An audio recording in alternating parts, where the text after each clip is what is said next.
Hey, my lovely people. Welcome back to A Black Cat's Voice. I'm here with a brand new episode for you all. But before I get into our topic, I just want to thank each and every person that listens. Thank you for listening. Thank you for your encouraging messages. And just thank you to everybody who supports my dream. I really appreciate each and every one of you guys. So for today, I am continuing with my Black History Month special. You know, I got to talk about my people. And on today's episode, I want to speak on what it's like to be unnaturally natural. Now, before we get into it, let me drop a little disclaimer. Now, I am not speaking on any of these things to sway any Black woman, Black man in one direction or the other. When it comes to your hair, do whatever makes you feel happy and comfortable. Whether that's braids, weaves, long, short, do you, boo. Like, whatever makes you happy, whatever makes you feel like you came to slay, not to play, hunty. Do that shit, period. Now, I'm just here because I want to enlighten y'all on the experience of a 4C, dark skin, nappy hair having woman, which is me. From a very small age, I really believed I was ugly because of my hair. Now, hair in my culture is deemed presentable based on the texture and the curl pattern. When it comes to having good hair, quote unquote, it's all about it being straighter. It's all about it being longer. And it's just all about whatever's the closest to hair of people who are not Black, I would say. And a lot of this dates back to slavery. When it came to biracial kids, even when it came to Black kids or adults, just people in general, the treatment was a lot better if their hair was straight. So if a child was biracial, but when they straightened their hair, they could pass for white, that meant a different life. That meant more jobs. That meant more compliments. That meant a lot more, opportunities in general. And that's why it was deemed that, the straighter your hair is, it's quote unquote good hair. Now, personally, during my childhood, my hair was permed, it was straightened, it was hot combed. It was pretty much like my hair was really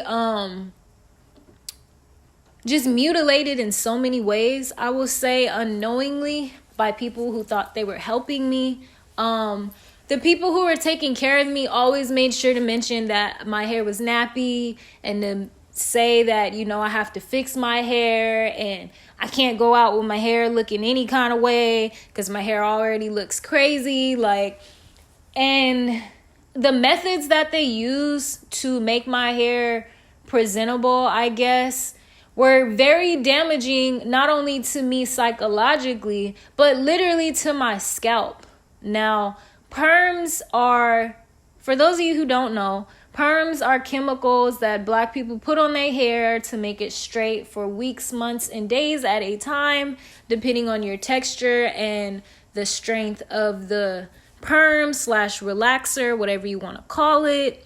But the chemicals in it can be very damaging to your scalp if you have a sensitive scalp. Or even if you don't, I don't know if you all have ever done any research on the actual chemical components of what are in relaxers and so-called perms, but it's really not anything healthy for you, to be honest. Anyways, this was placed on my scalp for years, to, make my hair easier to comb for the people who were doing it. But it was doing so much damage to my hair and scalp that I remember literally not even being able to scratch my hair because it would start bleeding. I have massaged my scalp before, like right after I got a perm, or tried to, scratch my braids or whatever. And when I pull my hands down, they're literally blood on my hands from my scalp because that's how much damage those perms did. hot combs, we all like to, you see the memes of people joking and laughing about Easter Sunday and all this different stuff. But hot combs are basically the quicker way to kind of do what a perm does, which is to straighten your hair. But it's literally a hot comb. So it can cause burns. It can hurt your scalp. It can really do a lot of damage if it's not handled correctly. So if you move just even the slightest bit, you can have a burned arm. Well, not a burned arm, a burned ear, a burned hand, a burned, just anything. And it's just sad really thinking I have to go through all this torture to be pretty. And that's really how I felt as a kid, because they always made sure to straighten my hair or perm my hair for special occasions. So if it's Easter Sunday, I have to have straight hair. If it's picture day, I have to, get my hair braided. If it's my birthday, if it's, Christmas, it doesn't really matter what it is. I always had to have my hair mutilated and destroyed so it could look cute. Because apparently the way my hair grows out of my scalp was never good enough. And as a child, it's just psychologically damaging to feel ugly because of the hair that grows out of your scalp. It got so bad that when I turned 18, I finally got to the point where I said, fuck it, and cut all my hair off because I just didn't want to deal with the shit anymore. And do you know, from the process of starting over and returning natural and just finding different methods and ways to take care of my hair, that my hair is longer from only 8 years of me taking care of it versus 18 years of my hair being taken care of according to the typical standards of what you're supposed to do with 4C hair. In 8 years, my hair is longer, healthier, fuller, and thicker than it's ever been. And I feel like that right there is the proof that something ain't right with all them perms, with all that straightening. Something ain't right with that. Now, do what you want to do with your hair. Do what you want to do with your kids' hair. That is your choice. I'm just speaking on my personal experience and on my opinion. And the next point I want to make, Black people, unfortunately, I love y'all. Y'all know y'all my people. Y'all know I live for y'all and I will die for y'all. But Black people have made me hate my hair more than anybody. When I received the comments that I was ugly or that I wasn't cute enough or I look crazy, it was from people in my family. I had so many people in my family even telling me that I better hurry up and figure out what I'm going to do with my hair if I want to get a husband. Because there's no way a man would ever want me if I keep walking around looking crazy, wearing my hair as it grows out of my scalp. Like, even to this day, I still get looks when I go around certain family members, and I have to pretend I don't see them staring at my hair or looking at my hair while I'm mid-conversation with them, just because I know they're so flabbergasted that I'm really not wearing a weave or straightening my hair like they taught me. Like, it's so weird to feel ostracized by your own family. But I do a lot of the time because of my hair. Like, it's a very deep-rooted insecurity. And on the flip side, non-Black people, I would say, were the first people to really make me love my hair. I remember working for a company where I was the only Black person. And I'm not saying like biracial people work there. I'm not saying other, Black people work there. I was the only Black person within proximity of the whole company. I was the only one. So I already stood out. So I would try so hard to make sure I was presentable and make sure I was more on my shit because I knew I stood out because I was the only Black person. I would wear weaves. I would get wigs. I would get braids. I wore a beanie, scarf, you name it. I wore it on my head just to cover my hair so they didn't see me looking unpresentable, as I was raised to believe.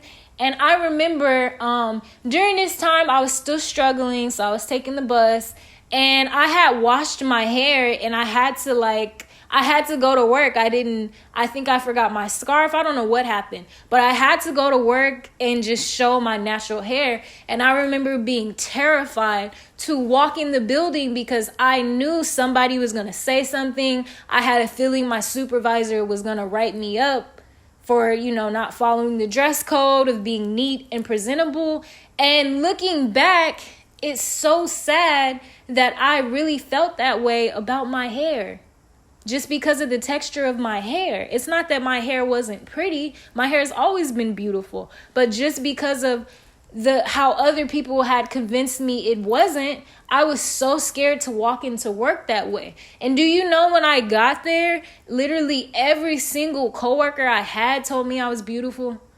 Every person there was astounded, was infatuated. They all were just, oh my gosh, Kat, you look so beautiful. Why don't you wear your hair like this all the time? Wow, I wish my hair would do that. I had, a coworker showing me when he was growing his hair out and telling me about different treatments and stuff he would try to get it to curl up, but it would never do what he wanted it to do because he wanted his hair to do what my hair did. And from that day on, it was like a spark. Like I don't know what it was, but I felt so beautiful after that. And I was like, wow, wait a minute. Wait a damn minute. So I've been pretty this whole time. So my hair been lit this whole time and I didn't know. And that really changed my perspective on why certain Black people only date outside of their race, because it feels nice to feel appreciated and celebrated when you haven't been feeling that way for so long. I have felt ugly for so long because of my own people. And it took people who looked nothing like me, who really knew nothing about me, who made me feel like I was the most beautiful woman in the world. And it's crazy. It's so crazy that in the Black community, wearing your natural hair is a statement. It's considered like being rebellious, like, you're going against the grain, as they say, if you wear your hair. And that's not just for us Black women, that's for Black men as well. Did you know a lot of men don't grow out their hair out of fear of retaliation in society?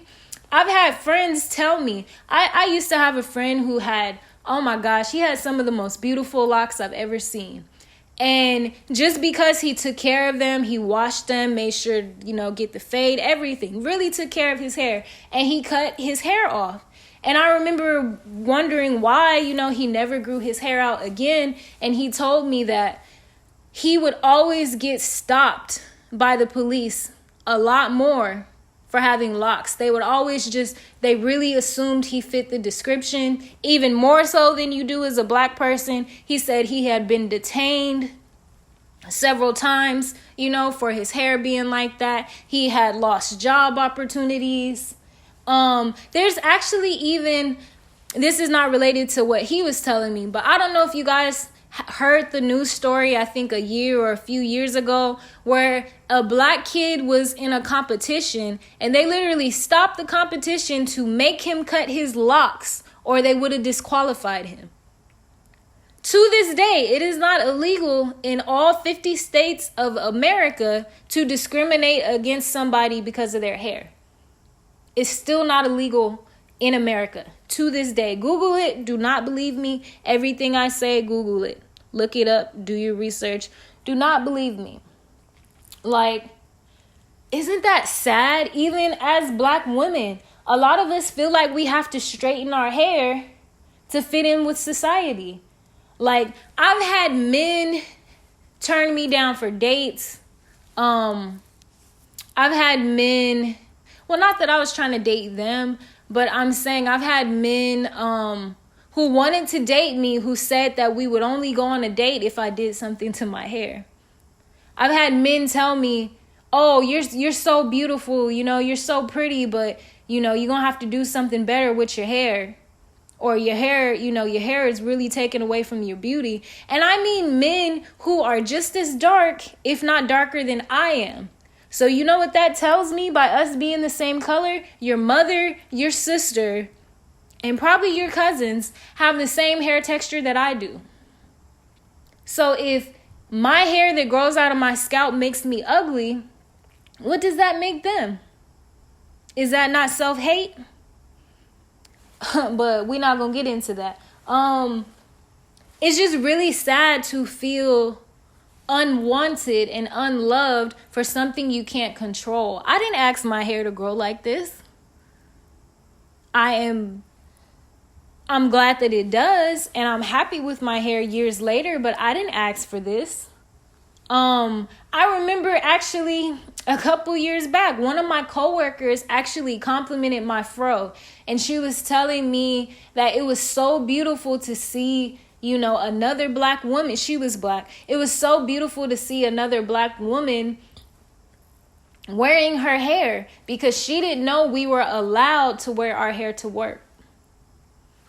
She didn't know we were allowed to wear our hair to work. Do you know how psychologically damaging it is to feel like you cannot present yourself in society as you are, out of fear of not being accepted, out of fear of not just rejection, but retaliation in society, losing your job, not getting the man you want, not getting the date you want, not being able to compete how you want because of your hair? Like, it's fucking horrible. It's horrible. And I'm not saying all black people or all non-black people think like this, but I'm saying it's definitely a thing in our society. Like, I just want you to think, all my listeners, I want you to think about all the black people you know. And I mean the darker black people. I love y'all biracial people and y'all light-skinned people. But think about all the darker people you know. Now think of how often you see them either grow out their hair or wear their natural hair without a wig, without a weave, without braids. And I'm sure all of them will be not very often. I'm sure none of them wear their hair very often, because unfortunately that's just how it is in the world nowadays. Like, a lot of us feel like we have to hide ourselves to even have the opportunity. We have to try to blend in and fit in and do, what society tells us to do to even be considered for so many things, for dates, for jobs, for housing, for anything. It's really sad. And like, the deepest part is that I'm not even making a statement. I didn't do none of this to make a statement. I don't wear my hair to make a statement. I just appreciate what I have. I deeply, genuinely appreciate the hair that grows out of my scalp, because my grandpa, my adopted dad, used to always tell me my hair was beautiful. He'd be like, "Sugar, you got that good hair. Your hair is thick because my mother was Indian. So you have thick hair like her. You have thick hair like your grandmother. Your hair curls up just like your grandmother's did." He told me for so many years that my hair was beautiful, and I just couldn't hear it, nor could I see it, because all I could hear was everybody telling me how ugly it was. And all I could feel was everybody pulling and twisting and doing my hair different ways to make it pretty, because they made me feel like it was ugly. Like, I just really got to the point where I realized I am my ancestors. I am my mother. I am my grandmother. I am my great-grandmother. I am all those people. And I am a proud representative of what they gave me. When it comes to me and my life, I'm to the point where I want you to love me as I am or not at all, because I'm good either way. I love my hair. I love my face. I love everything that the universe, God, whatever you want to call it. I love everything life has gifted me with, whether society loves it or not, whether you love my hair or not. Not only do I love it, I did the impossible, according to a lot of people I know. I found a man to love me for my natural hair. which that shouldn't even be a thing. But apparently that's a thing. I still got a husband. I still have people who love me. And I still feel happy and comfortable when society is always telling me to be unhappy and to straighten up and straighten out my hair, because I can't wear my hair like this. I can't be going out looking crazy, as my family would say. But who cares? I feel like, who cares what you think? This is my hair. And when it comes to you, who cares what people think? Me included. If you want to wear a weave, rock that shit, sis. If you want to grow out your locks, if you want to get your hair braided like they did in the 99s and the 2000s, do that, bro. I want all of that for you. Do whatever makes you feel happy and comfortable. Don't let society convince you that you have to be anything that you don't want to be, especially when it comes to your hair. My black people, your hair is beautiful, just as it grows out of your scalp. You are beautiful, just as you are, and you cannot continue to let society convince you otherwise. Because when it comes to voices and opinions, the only one that truly matters is yours. Thank you all for listening. I know this was a pretty lengthy episode, but it's just so important to me, because no one should feel unnatural in their natural state. It shouldn't even be a thing. But thank you all once again for listening, and be good to yourselves, and stay safe, and take care. Bye.